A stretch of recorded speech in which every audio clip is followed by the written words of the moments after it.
Yeah, okay. This is BT with the Tales from the Gemini podcast. I'm called a podcast. I want to call it podcast, but I guess it's a broadcast, right?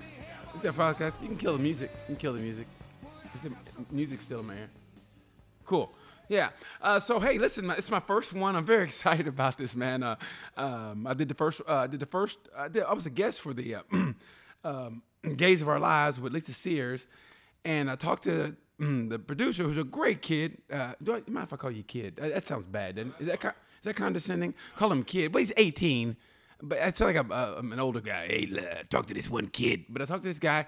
I loved his energy, and he goes, this might be something you might be interested in, and I definitely was. I'm always looking to try to up my game in this business. And so I figured, hey, why not? I've got nothing to lose, everything to gain. So that's my first one. I hope you guys like it. Like I said, it's called Tales from the Gemini, and I named it that because I'm a Gemini. Anybody that knows me knows when I talk, I'm all over the place. Like if I think of something, I go there, and then it's like, what was the original thought? What was the original idea I was talking about? And so it's like that's who I am. I'm a Gemini all the way. Everybody knows the funny side. Some people see the serious side or whatever other side I have, which very few people see that. It's like me and sleep. A lot of people think I don't sleep because I have so much energy, and I do sleep. It's just no one ever sees it. But so it's my first episode. I'm very excited, man. I really am. I have a lot of topics to talk about. A little bit about myself. Anybody that doesn't know me, I'm a stand-up comic. I've been doing comedy for a long time. Let's put it a long time. So, like I said, I'm trying to up my game and doing whatever I do. And so, some of my interests are comedy. I still love the game. I've been in it for a while, like I said, and I still love the game. I love watching new comics, old comics. And if you get a chance, and I know he's embroiled in a lot of controversy, you got to watch Louis C.K.'s special. You go to his website, download. It's $7.99. And, man, he's still at the top of his game. I felt he was a little bit off. But it's better than any other special on Netflix there is right now, or any other special I've seen. It's definitely in the top 4 specials. I just love Louis C. He's my favorite comic right now, and close to being all time. I still got to go Richard Pryor, but Louis C.K. is probably in the top 2. I mean, right now, if I say favorite comics, I got to go Louis C.K., Dave Chappelle, Bill Burr, and you're splitting hairs there with Dave Chappelle, Bill Burr, and Louis C.K. I mean, those guys are top of their game. After that, and no one gives Kevin Hart the credit he deserves. He's a good, positive comic. I like what he does. It's all about his family. It's great. Like I said, he doesn't get the credit he deserves. Nobody comes back from a bad joke like Kevin Hart. And I always equate things to sports. So if you watch like boxing, and I always say Kevin Hart, in that one special he did, the one he did in Cleveland, which was probably his best special ever, it was so tight. Everything was just tight, and just jokes were just perfect. And he threw a joke, like if it's a boxer, he threw a joke that didn't work, but he bounced back like he threw a left hook, and it didn't work, but he came back with a right cross, and you go, and you got to be a comic to notice that, like, that joke bombed, but he came back so quick that you didn't even notice that. So Kevin Hart is great, but if I got to pick, my favorite comic is definitely Louis C.K., Dave Chappelle, Bill Burr, and no one, but as far as joke writing, it makes me laugh the hardest. No one makes me laugh harder probably than Mike Epps and Dave Attell. Those two, they're just, it's funny for the sake of funny, and that's not even, and I'm not even taking a dig at those guys at all. But I mean, Dave Chappelle makes a point in his comedy, which is great. I love anybody that has social issues and they attack him, and how he does that. It's beautiful. But if you just want to laugh for the sake of laughing, to what I think comedy should be, you can't beat Mike Epps and David. Mike Epps looks like he's making that up on the spot, and you go, did he write this at all? But it's and Dave Attell, I think, best joke writer in the business. So if you get a chance, watch comedy specials. And I started this. This is a perfect example of me being a Gemini. I was going to start by talking about the coronavirus, and then I just talking about being a comic, and then I had to go with the comedy special to watch, which is Louis C.K. special on Louis C.K.'s website, louisck.com, and comedy specials I've watched, which I think are good right now.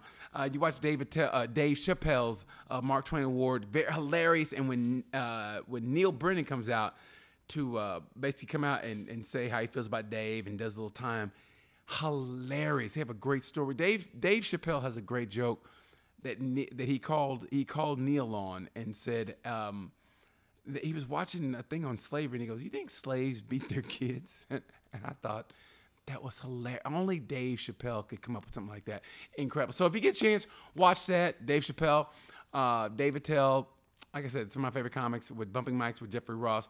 But right now, watch the Louis C.K. special. And I know people are going to get mad about what what Louis C.K. did. And I understand it. I really do. I understand. It's almost like liking Louis C.K. now. It's almost like telling somebody you're a Trump supporter, and you're going to get that automatic like, really? How could you like that guy? And it's like, because I listened to Tom Brady interview with Howard Stern, and he was telling how Trump was he'd been friends with Trump for years. And I get that now, because in the beginning, the way Trump came out in the beginning of this election, whatever, before he got elected, he came out so strong and so raw, and he kind of had to do that. And it really polarized people.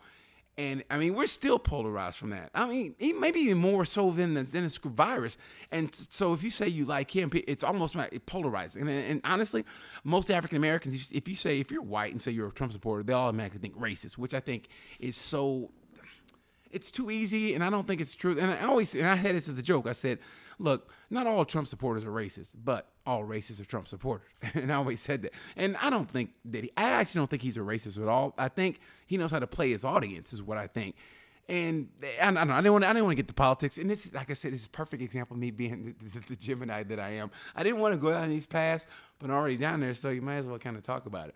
So, what was I talking about? Yeah. So liking Louis C.K. now is almost akin to that in the sense of, like I said, I like Louis C.K. What he did was wrong, and even he says it's wrong. He addresses that in his special, what he did, and it was wrong what he did. Yeah, but at the same time, you have to ask yourself, was it sexual? I mean, look, the women came to his room on their accord, okay, and they could have left any time, because if you stop somebody from leaving a hotel room, that's technically kidnapping. You can do 5 to 10. Don't ask me how I know that. You can technically do 5 to 10 on that. So they could have left at any time. And like I said, is it wrong? Of course it's wrong. But at the same time, they could have left. And to correct me if I'm wrong, he may have did it at work also, which it's an abuse of power is what it is. And like he said, it's wrong. And he's owned up to it. Like, what more do people want from somebody? If they admit they did it wrong and they've been punished for it, what more do you want from them? I mean, it's like when somebody does time. If you've been convicted for a crime and you've done your time, hey, let bygones be bygones. Unless you murder somebody, then it's like, okay, I kind of get that. But for the most part, what he did technically, and it wasn't against the law, really. I mean, was it bad? Yeah, it's bad, but it wasn't against. There's a lot of things that are bad, but it's not really against the law. I mean, it's like being racist. You can be racist. It's not against the law to be racist. Obviously, it's not against the law to be racist, and it's not really against the law. I mean, you'll get some crass looks, but so that's the way I look at that. But you still can't deny this guy's greatness. Watch his special if you get a chance. Watch it with an open eye. And like I said, he addresses this. That's the mark of a great comic. They address that controversy. That's the elephant in the room. They addressed that, and he moved on. So I thought it was a great special. Loved it. And I think that's all I'm gonna talk about. That, like I said, I like Louis, and I'll stand by Louis, and I think he's like the best comic there is right now, or in the last 5-6 years. That's the way I personally think. Anyway, so I'm gonna get back to the original. What I was gonna talk about in the originally was talking about this virus, and it's like, I don't know, is anybody else depressed? I mean, how's your mood? Because when this first hit, let me tell you something. Like, I'm not the brightest person in the world, and I'll say that in a minute. And a perfect example is I was talking to my producer about, he goes, how long do you want to do this? And I said, he goes, you want to go 50 minutes? I go, nah, let's go. And then I think he said like 30. And I go, let's just split the difference. I'll do 45. That's not splitting the difference. Between 30 and 45 is not splitting the difference. That's only 5 more minutes. That's only 5 minutes. And I sincerely meant that. So I'm not the brightest guy in the world, but I remember it was back in January, and I remember this. I was getting off a plane. I was in LA. I was flying on the West Coast, and I went from Chicago to LA. And I remember seeing this report that said this person has this virus, and they went through Chicago and Los Angeles, and I immediately thought, we're done. And I remember going, we're done. Because once somebody travels with the virus, and this is the time, and this was before, remember when everybody was like, oh, this is bullshit. It's just the flu. It's bull. And it's like, and I just remember going, I want to tell somebody, just shut the fuck up. because it's more than that. And I knew it was going to be more than that. And if you fly with the condition and you're in that tube and then you go someplace, I mean, you're infecting these other people, and then you're at an airport, and I mean, people are nasty anyway. And what was funny is people act like they didn't want to wash their hands anyway. Like, well, I got to wash my hands? Are you serious? I got to practice hygiene? Like, who doesn't want to be clean? That's what always amazed me when, like, people get mad they have to wash their hands. I mean, that tells me a little bit about you. Like, if you got mad about, I got to wash my hands now, yeah, never invite me over your house to eat, because I kind of know how you live now. I mean, so I knew we were in trouble when that happened, and I just remember leaving. I was on a cruise ship, and I remember leaving, and I go, you know what? I think we're going to be done. And that was in February, and I did this. And I was in Waco, Texas, and that was when the virus was really kind of like gaining steam. And I was on stage every night going, and I couldn't get a new joke. I was trying to work this new joke about the virus. And I go, you guys worried? And they were like, no, it's bullshit. And I was like, now look where. And I was like, okay. And look where we are now. So, but I will say that the positive part is the parking is great. I mean, I'm parked up front. I mean, it's like noon in Indianapolis. I'm doing this from Indianapolis. I'm like noon, and the parking is. I mean, I still get charged for parking, obviously. I mean, some people that don't take time off, but this is great. I mean, that's kind of the positive part of it. I mean, this virus is bad, but the positive part is, I mean, the roads aren't really as crowded. I mean, there's really no rush hour traffic because ain't nobody going nowhere. Everybody's a little bit nicer. And honestly, like, I've seen, like, families get together to ride in bicycles. So, I mean, that's the positive part. I mean, granted, you got the bad part of people dying and all this stuff, and a disproportionate amount of African-Americans dying and old people dying. But, hey, you know, things are less crowded. I mean, So, anyway, the positive part is I do a lot of, like anybody else, do a lot of watching TV. I've been watching a lot of Netflix specials, Netflix, Hulu, and I was going to give you guys some suggestions on what to watch. I've been watching, as far as Netflix goes, I like to watch documentaries, okay? Documentary-wise, man, if you guys get a chance, and if you guys know me, you know I'm a race fan. I love racing. I grew up racing. I'm originally from Oklahoma. I tell people I'm a black redneck. I drive a pickup truck, ride motorcycles. I love rock and roll music. All I need is a CB radio and a Confederate flag. I'll be a black redneck. And I've always said that, and it's the truth. Anybody that knows me knows. I mean, my truck, and this is the mentality I have. My truck has 400,000 miles on it. 400,000. My goal is to get 1 million. If I get 500,000, it'd be a miracle. But I want to get at least 500,000. But I want to get 1 million miles on my truck. It's a '99 GMC Sierra. If GMC's listening, I would love a new truck. If GMC's listening, you made a great truck. All I had to do was I replaced the engine. I had to, but I replaced the engine at 399,000. But that was my fault. I didn't put oil in the truck, so that was my fault. The engine was okay until I forgot to put oil in it, and I had a new transmission put in, and that was I forget what mark that was. So this truck has been a great truck, 400,000 miles. I'm trying to get 1 million right now, and I have no retirement plan, but this is my mentality. I want to get a dirt bike. I really do. That my big goal right now is to get a dirt bike. I want a dirt bike. So that's my plan. I want to get a dirt bike. And so I can put it in my 400,000 mile truck and take it to the woods and just ride. Cause that's my mentality. I'm not a bright man. So yeah, I got an 18-year-old telling me about stock options. Like, really? What should I do? What should I invest in? I mean, he's 18. Like my producer's 18, so he's telling me that's how not bright I am. But that's just who I am. But anyway, Netflix. If I give you guys a chance of documentaries to watch on Netflix, if you're a racing fan like me, I'm a big Formula One fan. Watch Drive to Survive Season 2. That is great viewing. It's about, if you don't know what I'm talking about, Drive to Survive Season 1, it's all about Formula One, and it's great because they don't really show the big teams. They show the mid-level teams, which is great because people always take, like, entertainment. They think I make a lot of money. They think I make a lot of money because you're a comic, you must make this much money. No, you're only looking at the big comics. Those big comics, yeah, they're flying private planes, everything. Everybody else, man, hey, man, we're struggling like anybody else. We really are. Just because everybody's coming up, new comics coming up, and you got to get out with the old and with the new. I get that.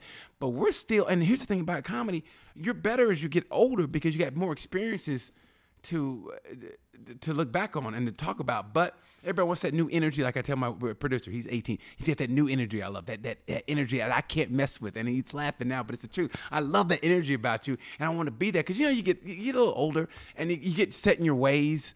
I mean, where it's like, okay, I'm gonna do this, and it's horrible, but you kind of get a pattern going. And I always try to live my life without a pattern, which I think is good. Like if you walk in my room right now, actually, I guarantee you, producer Wyatt, that your room probably is more grown up than mine. I have a motorcycle poster on my room as a grown man. If you walked in my room and didn't know who I am, you go, how old is this kid? You would say that like, no, he's a grown man. No, he's a 50-year-old grown man. You bullshit. No, he's a grown man. I literally have a motorcycle poster on my wall. I have a flat screen TV but my roommate put that up. I have, I'm like 50 going on 19, and I swear to God I am. I'll go to bed late. I eat late. I eat like Doritos at 2 o'clock in the morning. Who does it? I drink coffee. I literally drink coffee at 3 o'clock in the morning. I don't know. There's a famous saying, what age would you be if you didn't know what age you are? And I always say, I think I'd be like 23. I mean, that's how. How about you? Wyatt? I don't know how old. Well, you're 19, so you don't have anything. No offense, you're 18, 19, right? Yeah. So you have nothing to base it off of. So it's like asking you that, it's a mute point because everything's great in your life. I mean, no offense. If you're 18, I just remember being 18, and I couldn't. I grew up in Muskogee, Oklahoma. I'm an Okie from Muskogee, and I swear to God, I am. The song by Merle Haggard, if you guys look it up, it's an old country song. Proud to be an Okie from Muskogee, and I mean, I couldn't wait to leave. I remember being 18, and this is what I thought. Talking to him about the virus was that it deprives a lot of kids. I feel bad for the kids. It deprived like a prom. It deprived them walking across the graduation stage.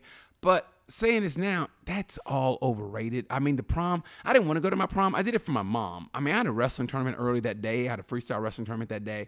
And I didn't want to go, but I knew it was going to hurt my mom's feelings, so I went anyway.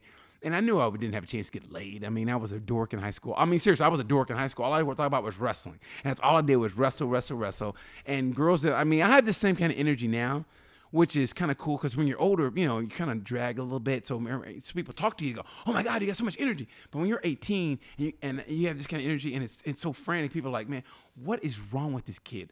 So girls don't like goofy and a lot of energy. They like this real cool dude. Especially when I grew up like in the 80s, man. So it was a time around, it was just that kind of like you posture up to a girl like, yo, girl, what's up? Damn. You look good, girl. And I come on, hey, let me tell you, I got a wrestling tournament. You want to come watch me wrestle? And they were like, get away from me now. If there was pepper spray back in my day, I would have been pepper sprayed. So all I thought about was wrestling, man. My whole goal in life was getting out of Oklahoma. When I grew up, that's a true story. My whole goal was just get out of Oklahoma. So I went to my prom for my mom, and I took a picture with this girl, and I honestly I don't remember seeing her at all in school. Throughout my high school years, I never saw this girl. Only time I saw this girl was on prom night, and she had a date, and I went up to her date. I go, hey man, can I ask her to take a picture with me? It's for my mom. And you don't understand the dynamics of that, especially back in those days.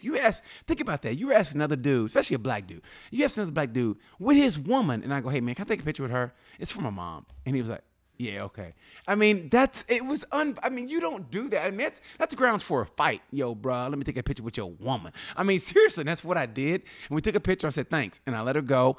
I didn't talk to her since. And I think I've talked to her once after we took that picture. I only took a picture with her just so my mom would go, oh my God, you look great. And I had a white suit on, and it's typical Oklahoma in 1980. It was a white suit, and our prom thing was loving every minute of it by Loverboy.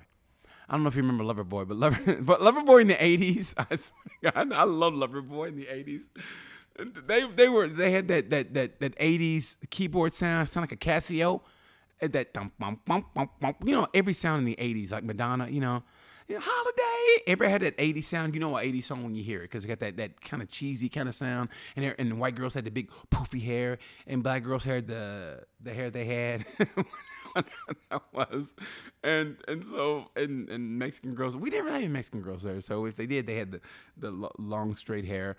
And that was the 80s were so ostentatious, but I loved it. Well, I had I had nothing to base it off of. So it was real. Everything was out there in the 80s. And I just remember taking a picture with her. I had this white suit on with white shoes on. We call them Bucks. And I look typical Oklahoman.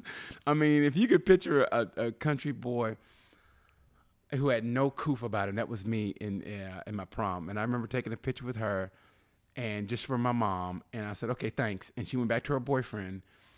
And I just waited for the picture to come out, and I took it to my, see, mom, look, my prom. She said, oh, did you have a good time? I remember coming home, I think I came home at I still had a curfew at midnight when I was in in high school, a senior in high school, and my curfew was midnight. Yes, how was I gonna get late? So what girl is gonna sleep with you at 10:30 on a Friday or whatever? So anyway.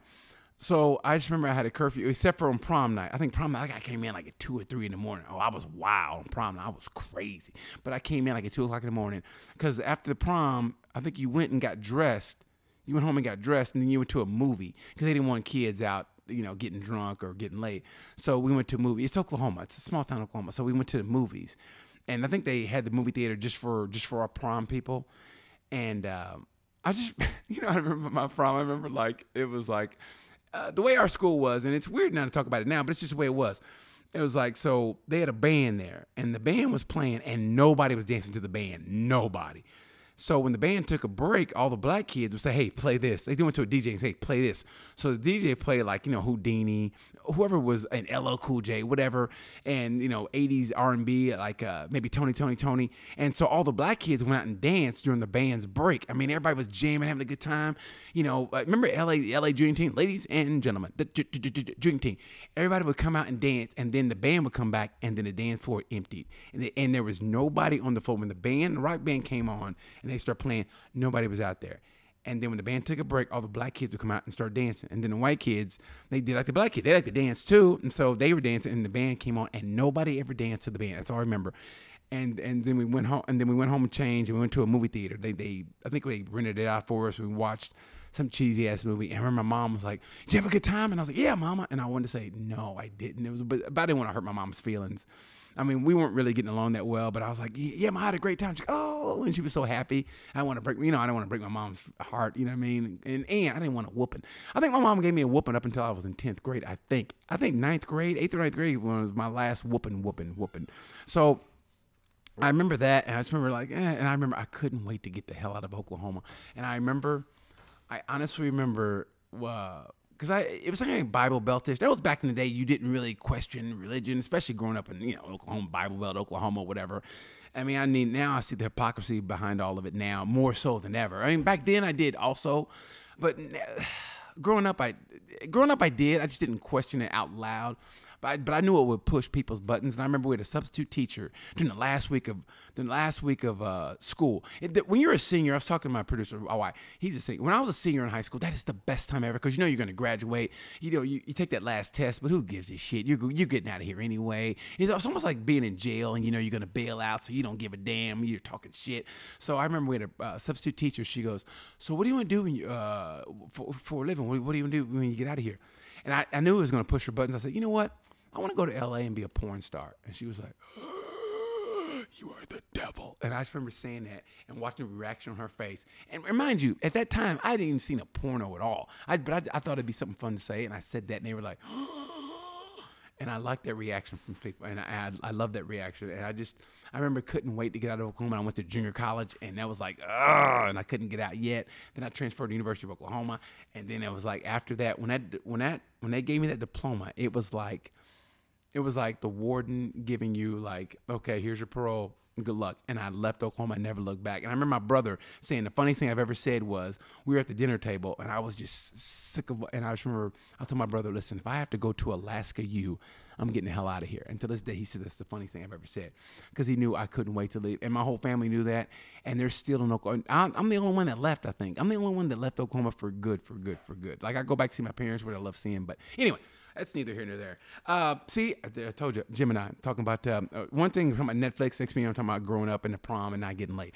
Anyway, so Drive to Survive Season 2, Netflix. Watch that. If you like racing, even if you don't like racing, give it a shot. It's so well done. It's like greatness. Even if you're into a sport, you got to love greatness. Anyway, so Drive to Survive Season 2 is great. The Ronda Rousey story, documentary. It was a guy who was a former boxer, and he did a documentary on Ronda Rousey. And it's funny because he asked her questions, but the camera's on him a lot too, where he asked a question, he's like brooding, like, so Ronda, when you grew up, and he's like the camera's on him, like, okay, who's this documentary about? Anyway, it was a decent documentary. They could have edited a lot of that documentary out. I mean, especially her growing up, and there's a scene in the movie about her. I admire everything about Ronda Rousey, really do, but it's like a typical, don't get me wrong, she's great. She's a hot chick, and she's not really funny, but people laugh because, she's hot and she can kick ass and like, oh my God, you're so funny, Ron. But there's a scene she's moving out of her house in Venice, and that scene went way too long. It's like 10 minutes and went way too long. So, the Ronda Rousey story, it's okay, decent story. And here's the one where I'm gonna lose you guys on.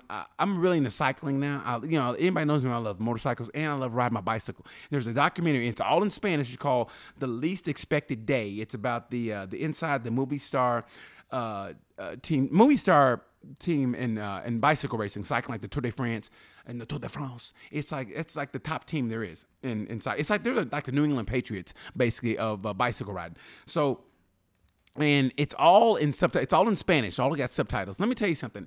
Watch all my Netflix movies are in Spanish and another language, but it forces you to focus. If you're out of your element, and this is what I kind of like. That's what this coronavirus is doing. It forces people to get out of their element. Like they're uncomfortable, which I think is good, because you're uncomfortable, you're going to remain focused. It's kind of like if you're driving through the hood, okay? Right? And you don't, say you make a wrong turn. Remember before GPS and you're going to a bad neighborhood, you go, oh shit. Then you're focused. And if you're going through a nice neighborhood or whatever, you're like, life is good day. But if you're going to a bad neighborhood, like, there's a liquor store. Okay, there's a guy on the corner talking to himself, and he's got okay, now you're all in, because you got to be watched. Like, okay, is somebody gonna hit me over the head with a monkey wrench or whatever? You're all focused. You got to know where you're at all times. That's what it's like watching the Spanish movie, because you have to read subtitles and also watch what's going on. And I love that, man. And let me tell you, it's about. And I like cycling because it's a hard sport. It's harder than people give it credit for. Like I always tell people, you crash on a motorcycle, if you're protected, you're okay. You're going to get hurt maybe, but you still got your leathers and everything. You crash on a bicycle, man. That is it. And a lot of cyclists die. People don't realize that.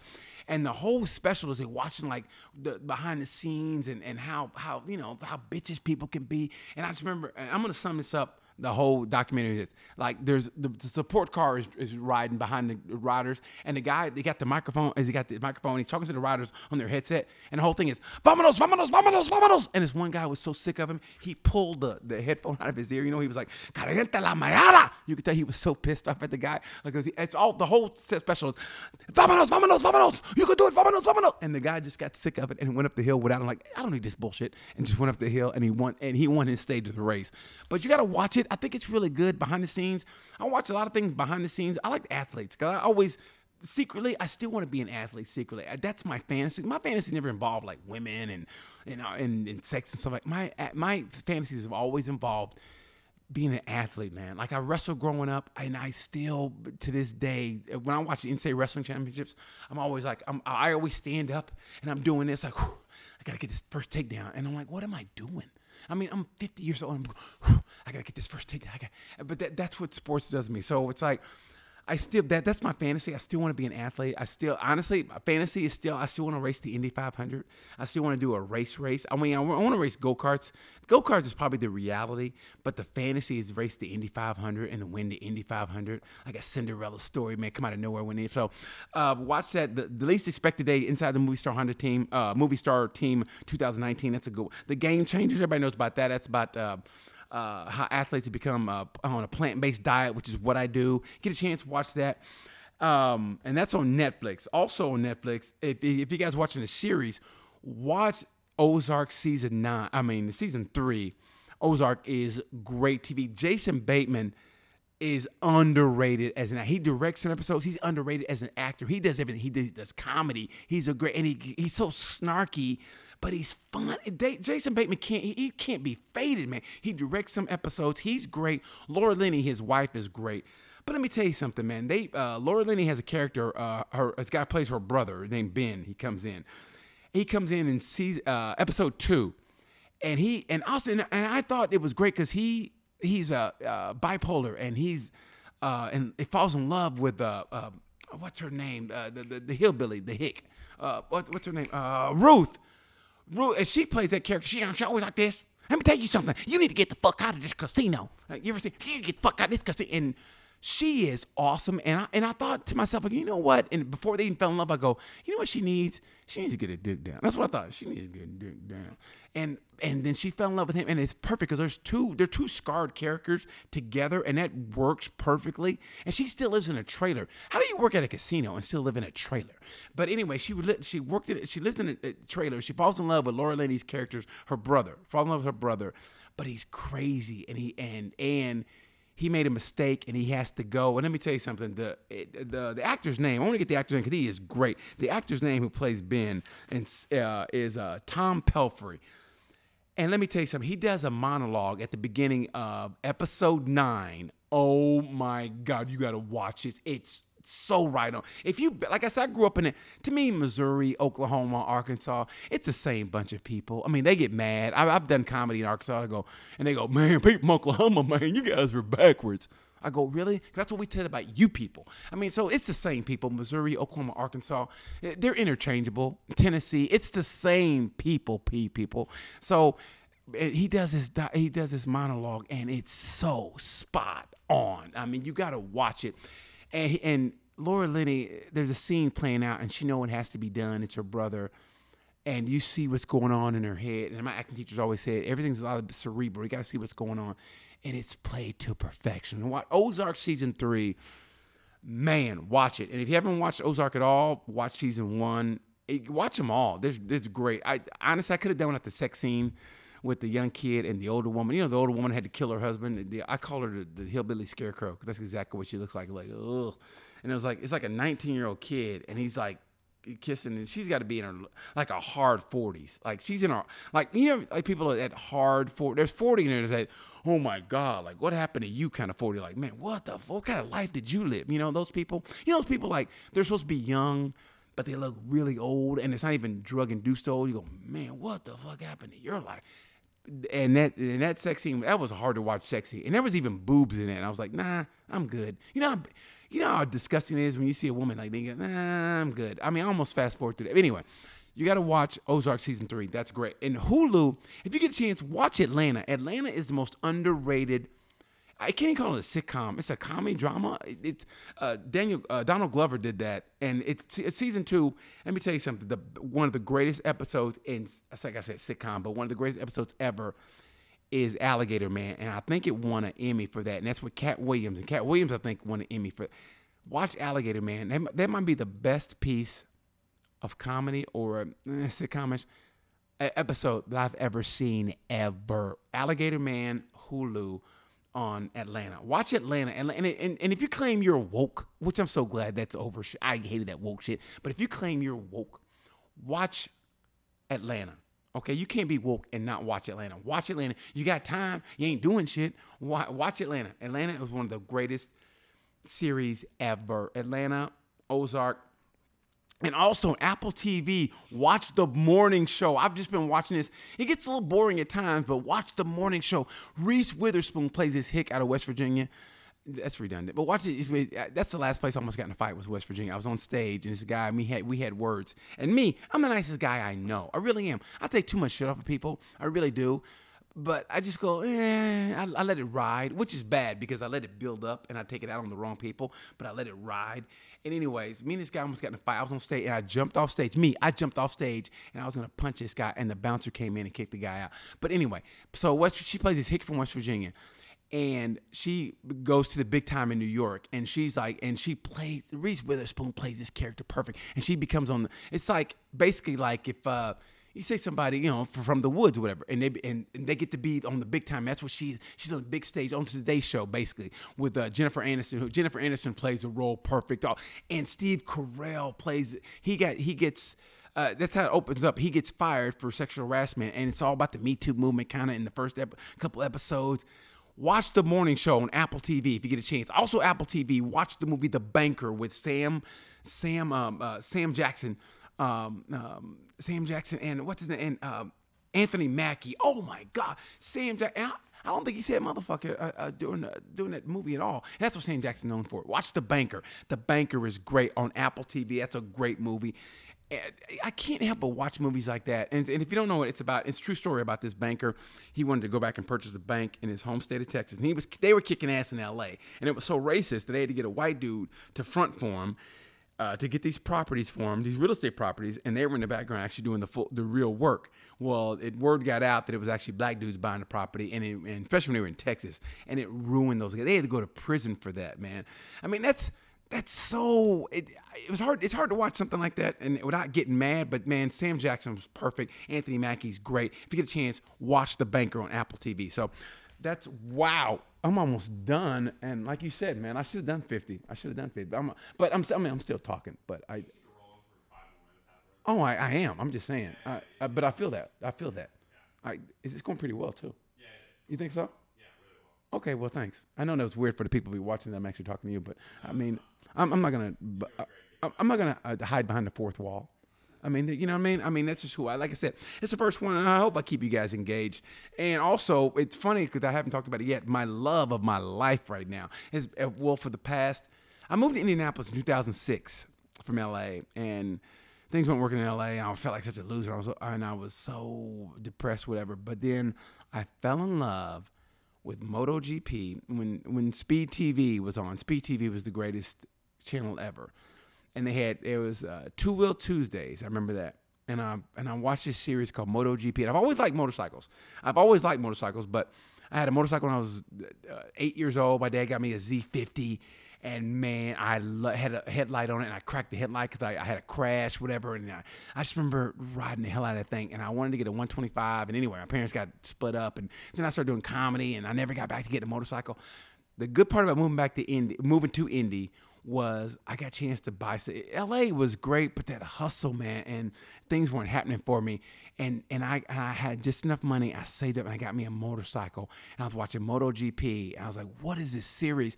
And that's where the love affair started. And MotoGP, if you don't know, it's like the Formula One of motorcycle racing. That's been the love of my life. Like, I've been to Europe to watch these guys race. And it's weird because when I go to Europe, and I don't do it right. That's why I wish I kind of had a girlfriend, because girlfriends help you like do stuff you don't want to do, which you should do though, because it's like I'm so one side. I go for the motorcycle races and that's it. Like I went to Spain. I've been to Spain 5-6 times. I don't go look at the city. All I care about is racetrack, hotel, eats, and maybe after party. That's all I care about. And I was in Germany, and this girl was in the Deutschland, and it's Germany in the Deutschland, and she goes, BT, you should go look at this part of the city. You got to, experience it. And I was like, I don't give a shit who built this motherfucker. I'm here for the motorcycle racing. But I was like, okay. So I went and explored the city, and she was so right. But this is the funny thing about it. I went to Germany. I was in Dresden, Germany. And I went to a restaurant. I said, okay. So I went to this restaurant, and my waiter was from Columbus, Ohio. I mean, how funny is that? I'm in Germany, and my waiter's from Columbus, Ohio. Anyway, because he met a girl from Germany, and that's what the German girls do. I don't know why. I love German women. And he met this German girl, and he went to Germany. He didn't move over to the United States. He went to Germany. That's love right there. So he became a waiter so he could learn the language. And I found a Mexican restaurant in Germany. Isn't that great? I mean, talk about a wall. I mean, how do you get over that wall? I gotta go to this. I gotta get me a taco in Germany. Who eats a taco in Germany? But I went to a Mexican restaurant in Germany, in Dresden, Germany. I was like, oh, this ought to be great. And I'll be damned, it was good. It was good. That was good. It was good. But I had me a Mexican restaurant in Germany. But then I started realizing, man, I got to start seeing the city. You know what I mean? So then finally I start kind of exploring city. Instead of just going there for the racetracks, being so monolithic, I started, here's what I'm going to do. I'm going to start exploring. I know I'm going to get there. I'm going to go to the track on the first day. And after that, I'm going to explore the city. And that's worked for me. So it's hurting me not to watch motorcycle racing also. All the sports being done, that's hurting me big. I think it's hurting everybody big time, because now what's your entertainment? Like I said, entertainment it's Netflix or Apple TV. That's all we got. So or Hulu or all those channels, basically what I'm trying to say. So, but here's what's making me mad is that we all got to get through this together. And trust me, I'm at this age of my life now where it's kind of funny how I think I really think the election has separate. And first of all, let's get this straight. We really weren't like bosom buddies beforehand. Like, oh, don't you think this country's more divided than it's ever been? Hey, we've always been divided. I mean, let's just be honest here. We've always kind of self-segregated ourselves. We've always kind of been divided. But it's like, it does kind of seem more divided than that. But I think what's kind of funny is you watch comics get on stage and they go, don't you think we need to come together as a country? And there's a silence in the audience that makes me laugh, because everybody's like, nah, we're good. We're good. I mean, I think the battle lines have been drawn, and I kind of like that personally. But anyway, so all the sport, the one that makes me mad is the UFC acts like they have to get these fights on, and so they're going to go to an island and fight. Dana White says he's purchased an island, is going to fly fighters in, and they're going to fight on an island, which I think is like, I mean, they're going to own the moment, but is it really that worth it to fight? I mean, we need to ride this out. I think Americans are so. I I don't know. I'm not in another country right now, so I don't know. But I think Americans are so like, this is kind of bullshit that we have to alter our way of life. People are dying. Yeah, but I mean, I think it's bullshit. I mean, I think it's just a flu. I don't feel so well. Just ride it out, man. Ride this out so we can all come together toward the end, and hopefully in about 6 months we can all laugh at this. But like I said, I think it's going to be a while before we get through this. So, but I think sports-wise, and the NFL, they're still going to have their draft. They're going to do it on Zoom or whatever. That's where I think it's going to be funny because those guys are set in their ways too. The NFL dudes, they're old school. Like, you got to eat a steak. You got to get big through steak and meat and potatoes. Where Tom Brady's like, no, you don't. I have a plant-based diet, and I'm the greatest quarterback in the world. So I think maybe you should change your approach to things. I don't lift weights because, weights, they tighten your muscles and you have more chance of energy. That's why I work with bands. Maybe you should too. And I think it's good. So I think Tom Brady's changing the way people think about sports. They're like old school. Football's very old school. They say what they say, but come on, man. They're old school. Like, you got to eat a steak and go bench press.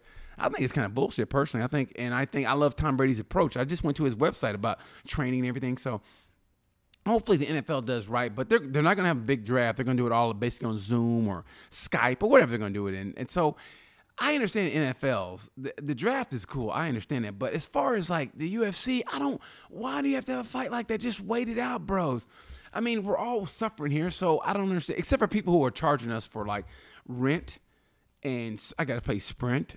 And everybody wants their bills paid. The bill collectors, they're still wanting their money, and people aren't working, which I think is wrong.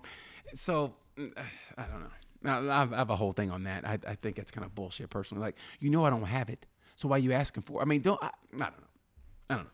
What do you think about that, Wyatt? About what? About bill collectors still hassling you for the bills, and you don't really, you're kind of like, I'm not really working right now, and I'm waiting on this check to come in. Yeah, I mean, but I think we're all in the same boat because like the people that are like freezing the mortgage for people to try to help them, they're still they're going to get in a bunch of trouble because they still have to pay the mortgage bondholders. Right. So like everybody has to pay somebody. You know what I mean? But what if her credit score goes down, and then everybody's living like a stand-up comic, basically? Yeah, everybody's gonna have a 500 credit score. Yeah. They're gonna be living like stand-up comics. Like, now you know what I went through for the last 20 years. Yeah, that's why it's such a tough situation. It is a tough situation, but anyway, listen. Don't hoard the toilet paper if you don't. Don't be an asshole. Don't hoard the toilet paper, okay? I hate when people do that. Don't bunch buy like that. 'Cause I went there. Luckily, I'm good like that. So don't hoard the toilet paper. Hey, you know what's great though? I don't want to brag having a plant-based diet, but when I went to the grocery store, everybody was kind of panicking, or whatever. And don't get me wrong, we didn't really panic here. I don't know about you, but I didn't say it's panic, but it was bulk buying. People bought a lot of toilet paper, but like all the stuff I eat, like spinach and fruit, those were in abundance. I mean, people ate shitty food, yeah. Like, I can't find potato chips. I can't find Coca-Cola. Yeah, you couldn't find that, but I could find water. I could find like spinach. I could find like all the stuff I like. Cause here's what I do. I wake up and I make a smoothie, right? And I put all the good stuff in it. I put fruits. I put like spinach or kale. That's the only time I eat kale is in a smoothie. I put that in there, and I can find all my stuff. I have not had a hard time finding any of my stuff. I eat Beyond Meat burgers. Is that a sponsorship? The kind of plug? Well, I don't know. I don't know if they want me to do them anyway. But I eat Beyond Meat products. Those are my favorite products. I eat them.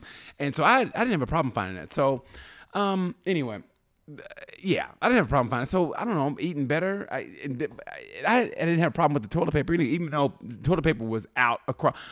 How did people decide to get toilet paper? Usually when a disaster hits, people go milk. Food, maybe water, but usually it's milk. I don't know what it is with milk with people. But I've never, for the first time in my life, I've never seen toilet paper get dismantled. I've never seen people go after the toilet paper. What was that about? I think it was like the first person did it, and everybody else was like, "Oh, he's doing it, I'm gonna do it." Yeah, like monkey see, monkey do. Like, oh man, I don't want to be stuck in my house with it. I need toilet paper. I mean, that made no sense at all. Oh my God.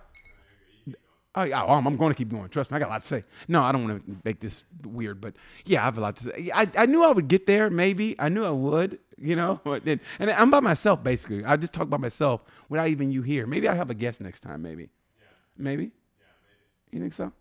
I don't know. It's kind of cool to where if you can't see the studio, I can see the Market Street here in Indianapolis. People are biking by, which they normally wouldn't have done during this. I mean, if it was normal. So it's kind of cool to see people biking by and hot chicks. Can I say that? I guess hot chicks jogging by, which is why sometimes I lost my focus. And that was one of the reasons I lost my focus in LA. I go, I gotta get this great set, and then there'd be a hot chick in the audience, and she would like be nice to me, and I go, oh man, and that's why I've never been successful. Seriously, hot chicks throw me off every time, and I should have known it, and that's why I'm here in Indianapolis. That's not a slight against Indianapolis. I like this city. It's a racing city. I like the city, but yeah, that's the reason why. But honestly, there's not a day goes by that I don't. There's not, and people say this like, as you know, hey, not a day goes by, but I can honestly say not a day goes by that I don't think about moving back to LA every day, at least 5 or 6 times a day. I think about moving back to LA. I just love the West Coast, and I loved LA. And I always blame myself. In life, blame yourself for what's going on in your life, because it all starts and ends with you. It all starts and ends with you. You can't blame anybody. And I tell people all the time, I'm not bitter at comedy. I watch some comics now and I go, they got a special, huh? And they got a big following, huh? And you go, okay. But good for them. I always say, even if I don't like a comic, because there's some comics I don't like as a person, but I want them to do well.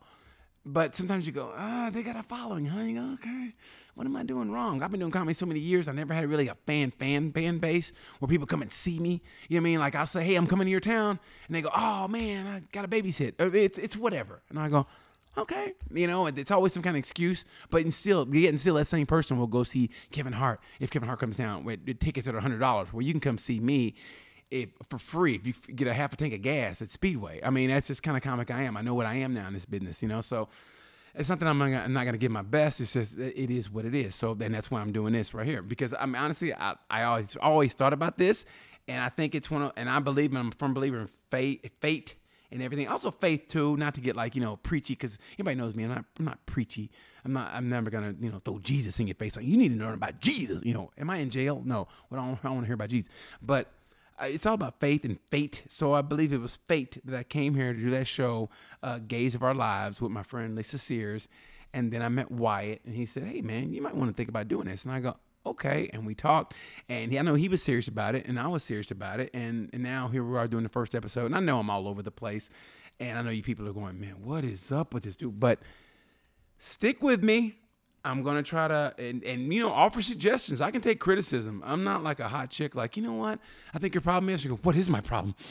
And they get mad, you know, and they can't take criticism. I can take criticism big time. I've always have. And sometimes you got to listen to what people say. A perfect example of that was when I was doing comedy. I was living out of my car, living the dream. I was like 22, 23, living the dream. I was living out of my car, doing comedy, going from gig to gig to gig.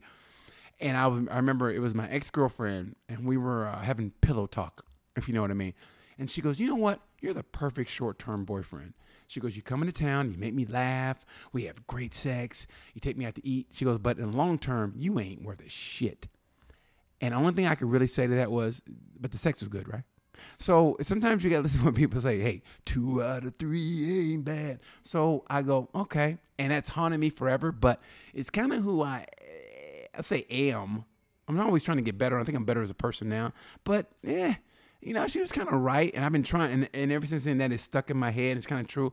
I'm a true Gemini, where you got to be like, you know, juggling, but at the same time you got to be hot. And basically you got to be naked, juggling. If you're a woman, that is. No offense. I mean, I'm everybody. I'm everybody. You're gay, straight, trans, man. I'd love everybody if you're cool with me. But, you know, but for me, right, if you're a woman and you got to be like hot, but juggling, and then tell me jokes or be funny at the same time, then I'm like, I like this chick, you know what I mean? And then then I'll stay with you until I get bored. And that's just how I am. I know it's bad, but that's just who I am as a person. So anyway, that's fine. That's like the first episode. This is weird, man. I hope it comes off. I hope this comes off good. I really do. I mean, I don't say I'm banking on this, but this is something I'm liking this already from the moment we first started doing it. When I heard the music pumping in my headphones, like, oh, because 80s rock, man, or just rock and roll period is what I grew up with. So I hope everybody digs this. Give me some criticism, what you think. Maybe I should be more focused. I mean, I am focused. Maybe I should be more this, more that. Just give me some criticism. I mean, I have no problem going, no. fuck off. I have no problem saying that. But if you're right, I'll go, you know what, you're right. So anyway, this is my first one with Wave One Media. It's my first, he didn't like me to say podcast, but it's my first show with Wave One Media. And I had a great time, honestly. I hope you guys enjoyed hearing me rambling. I hope I covered everything I wanted to cover. I hope I covered Ozark. My favorite sport, MotoGP, which is like any other sport, they don't know when they're going to start. But they said something that no other sport has said, and I had to write this down. The head of the organization, Carmelo Ezbalita, he said this. He goes, we're contracted for 13 races, but if we can't have them, hey, we won't have them. But if we can get 10 races in, that'd be great. But if we can't, let's do this for humanity. He basically said, we want humanity to prosper first before we get the races. That's the most important part, is humanity. I haven't heard that from anybody. That's the first time I heard that. And I've been watching a lot of TV. It's kind of, it gets me in a mood watching all this coronavirus stuff. But when he said, let's hope humanity survives first, and then we'll worry about the races, man, to me, that's what nails it. I mean, obviously everybody has their differences, but man, when humanity comes back, when we get back to hustle and bustle, I hope we remember what this was like. I hope we remember what this virus did to us and how we were separated and the money was tight and everybody was trying to put on their best faces, put their best foot forward. So take this virus serious and just remember it's about humanity first, and then we're about the sports and everything else. So anyway, I had to get that in, man. I just thought that nailed it, man. I mean, I love sports, but man, it's about humanity. That's what it's about. So anyway, hope everybody liked that. Hope everybody liked this first show. And oh my God, I didn't talk about the movies. Oh my God.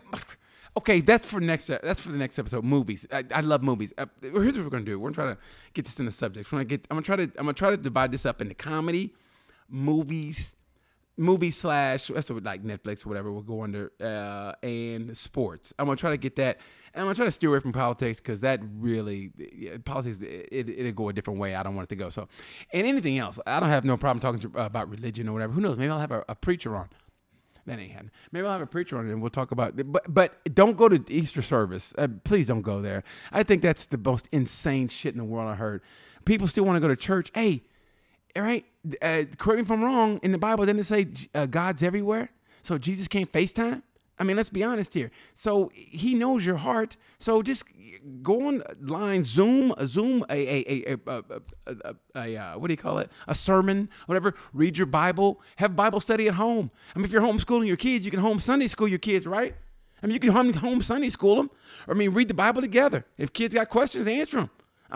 Seriously, why put it on somebody else to preach to you about something? And if you believe, get a Bible with your kids and have a little group prayer circle, whatever, but stand 6 feet apart. You want your kid to give you something, you want to give your kid something. So FaceTime it. Go to Easter service. And let's be honest here, man. It's Easter. Some of you people, this is going to be your first time going to church in a long time, probably since last Easter. Let's be honest. That's why, honestly, I just skipped the whole thing. If I walked into church now, Jesus would be like, come on, man, who you fooling? I saw what you did last night. Come on, man. Really? Pornhub and YouTube? You got a problem. So it's like, you know who you are, and you know what's in your heart. And read a Bible, whatever. That'll be Easter service. We got to get through this thing together so we can all get back to working, bring this economy up, and hopefully, like my dad said, be better people. It's all about humanity. All right. So anyway, that's it right there. And I hope, man, I know it's going to be bumble jumble, me going everywhere. But like I said, that's me in this brain. That's what I'm dealing with. So I give it up to you people. Anyway, so that's the first episode of Tales from the Gemini with BT. Hope you guys like it. Give some feedback. Follow me on my YouTube, Twitter, and Instagram page is Funnyman6869. That's Funnyman6869. Funnyman6869. Thank you guys so much for listening. And yeah, appreciate it. Be safe. Thank you.